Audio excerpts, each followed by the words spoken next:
মাছের খামার আর খণ্ডকালীন ব্যবসায় আচ্ছা রকমের সাফল্য এসেছে সাবেক পানি সম্পদ প্রতিমন্ত্রী মাহবুবুর রহমানের। প্রতি মাসে জমি কিনেছেন গড়ে 144 বিঘা। 2008 সালে মাত্র 60 বিঘা জমির মালিক হলেও 2013-তে তা বেড়ে দাঁড়িয়েছে 8595 বিঘায়। এমন তথ্য তিনি নিজেই দিয়েছেন নির্বাচন কমিশনের হলফনামায়, যাতে প্রায় 87 গুণ আয় বেড়ে গিয়ে মাহবুব রহমানের বর্তমান বার্ষিক আয় 1,75,00,000 টাকা। মাদারীপুর 1 আসনের সংসদ সদস্য নুরে আলম চৌধুরী লিটনের চেয়ে বেশি সাফল্য দেখিয়েছেন তার স্ত্রী।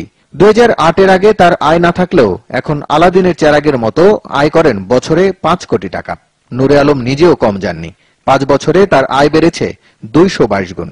2008 সালে তার আয় ছিল প্রায় 4.5 লাখ টাকা, এখন যা 10 কোটি টাকা মাত্র।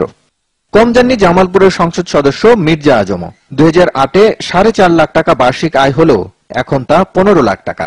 বেড়েছে মোট সম্পদের পরিমাণও। আজমের প্রায় 2 কোটি টাকার আয় 8 গুণ বেড়ে দাঁড়িয়ে এখন 16 কোটি টাকা। বাড়ি ভাড়া থেকে আয় ছিল না ঢাকার এমপি ইলিয়াস মোল্লার।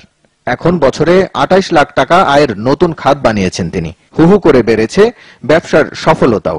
2008-এ ব্যবসা থেকে 30 লাখ টাকা আয় পেতেন, আর এখন তা বছরে 5 কোটি টাকা। সব মিলে ইলিয়াস মোল্লার বার্ষিক আয় প্রায় 8 কোটি টাকা, যা আগের চেয়ে 7 গুণ বেশি। মন্ত্রী এমপি না হয়েও অর্থ সম্পদের জাদুকরী সাফল্য দেখিয়েছেন মাহবুবুল আলম হানিফ। শুধু মাছ ব্যবসা করে বছরে প্রায় 4 কোটি টাকা আয় দেখিয়েছেন তিনি। হানিফের স্থাবর অস্থাবর সম্পত্তি এখন প্রায় 10 কোটি টাকা।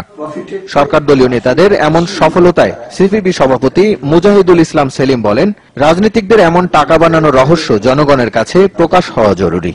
সবাই জানে যে এই সবটাই হলো লুটপাটের অর্থ। সেটা যদি 1000 গুণ বৃদ্ধি পায়, তাহলে পরে সেই ব্যাংক বা সেই ব্যবসাটা একটু দেশবাসীকে জানিয়ে দেওয়ার ব্যবস্থায় যদি সরকার করে, তাহলে পরে আমার গরিব কৃষক, ক্ষেতমজুর, শ্রমিক তারা খুবই উপকৃত হবে।